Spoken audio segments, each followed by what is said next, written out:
Hello everybody, what is up? Welcome back to my channel. So today I have a different kind of video for you guys. So I did not go thrifting this week. I have a huge death pile that I need to go through, and as a part-time reseller it can be a little daunting having all that stuff sitting in your whatever extra room you're using to resell in. So I just didn't even want to go thrifting this week.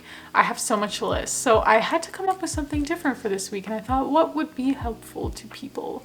So I came up with a list of my top 5 most loved and most hated mall brands that I either love to buy from or hate to buy from. I know hate is a strong word, but seriously, these brands have given me like a huge headache when I have bought them and then I can't seem to get them to go. These types of videos don't do super well for me, the kind where I'm just like talking and not really doing a haul. So if you don't mind pressing that thumbs up button, leave me a comment down below. Let me know your thoughts on these brands. Do you love them or do you hate them? I feel like the ones on my like list, actually I think they're all a little controversial. I don't know, we'll see. But also, don't forget to subscribe, and we're just gonna get on with the top 5 brands that I love and I hate that are considered mall brands. And if you don't know what mall brands are, these are stores that you would typically find in like any mall, like Victoria's Secret, Bath and Body Works, brands like that that you can easily walk into a mall and pick up. With that being said, we're just gonna jump right into the brands, and I'll try to put example photos like up here of the things that I'm talking about if they haven't moved or if they did move quickly. So yeah, I'm a visual learner, so that tends to help me a little bit. By the way, just a little disclaimer, just because I have these brands on my list of brands I don't like to resell doesn't mean I don't like them personally. It just means that I have a hard time moving them on Poshmark and Mercari. Truly, it's nothing personal. So just wanted to get that out of the way. Okay, number 5 is Gap and Banana Republic. I don't think this will be super surprising to anybody, but I just have a hard time moving it. Gap especially. Banana Republic is a little easier. I've had better luck moving that than I have with Gap. I don't know what it is. I don't know if it's just because maybe like they're slowing down overall as a business. They've been down year over year. I'm not really sure. I used to work at the Gap a long time ago, and I used to wear a lot of Gap. Part of me wonders if it's because they have really big sales where things are going for like dirt cheap, so you can just go to the store and get it yourself. Maybe it is how common it is to find in malls. I don't really know. Like I said, I've had better luck with Banana Republic. For example, I was able to sell a leather skirt from them within like minutes of listing it. I mean, I probably listed it for too low, but I'm sure there are certain things that you can sell within that brand that do well. But for me, overall, I have no luck with it. Okay, the next one is J. Crew, kind of along the same lines, another mall brand that has been struggling for the past few years. I think with the decline of office workers too, it does not help those 3 brands perform very well. But J. Crew, it's so hit or miss again. Like some things I feel like do move decently, and then other things I barely have any likes or offers on. I did sell a really pretty retail arbitrage. I think it was a tank top from J. Crew that was like a collaboration with another brand.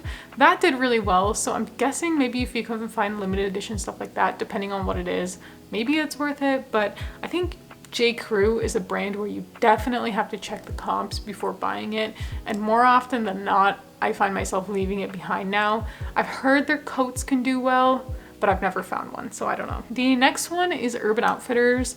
Guys, I cannot get Urban Outfitters to move to save my life, and I find cute stuff from them that just gets no likes, nothing, no shares. I don't know what it is. I think part of it is because they're so trendy that the trends move quickly and their stuff tends to look outdated fast.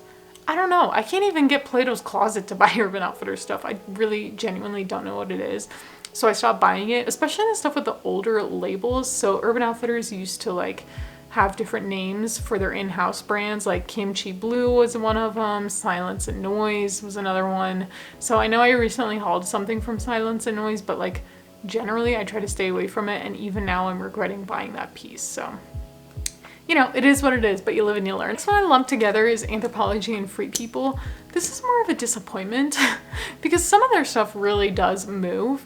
They tend to do okay when they do move. This is a brand where I'm buying less and less from them every time I see it at the thrift store. I used to get really excited about Anthropologie, and I haven't even been doing this that long, but Anthropologie and Free People are both brands that sell for a lot, but for some reason on the resale market, they just don't do very well. probably because it's oversaturated. I don't really know. But when it comes to Anthropologie and Free People, I really try to avoid their basics. I try to avoid their jeans, so Pilcrow and the letterpress, unless I find it at the bins, I don't get it because it only usually sells for like $20 for me. That's not really worth it if you're getting it at the thrift store. And Free People, I really don't know what the pattern is for Free People. Some stuff sells, some stuff doesn't. I don't know. I'd rather not risk it anymore unless it's at the bins. But yeah, those two brands, not loving. And the last one is, drum roll please, Francesca's. Okay guys. Francesca's is the bane of my existence. I actually tried to do some retail arbitrage with them when I first started reselling and the shutdowns were happening back in like March. They had this like big warehouse sale, so I made an order. I think I spent like $64. I thought I was getting such a good deal, and I still have so many things from that stupid warehouse sale that will not move. And I think a lot of it is, again, because they kind of devalue themselves by having these big sales. So a lot of times they'll do like buy one, get one free, or 50% off the whole store. And so it's just like, why would I buy that on the secondhand market when I can go to Francesca's in my local mall and buy it brand new, right? So I personally really do love Francesca's. I think their stuff is really cute. Well, less and less, but I used to really like it. And so I'm not knocking it as a store, I'm just saying it doesn't really resell well. A couple of brands that are from Francesca's to keep your eye out on are Blue Rain, Aaliyah, and Neely.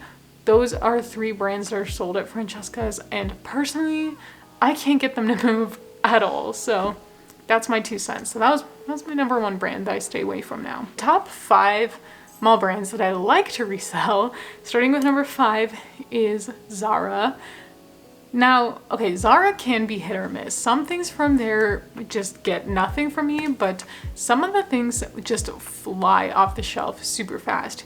Anything within the last like year or 2, which I know is hard to tell because I don't think they put date codes on their tags, but you can just tell if it's current or not, and it does sometimes sell for a decent amount. So I do like finding Zara, but you have to look up comps. I never buy Zara without looking up comps first. And there are also some like rare pieces from Zara that people really love and look out for.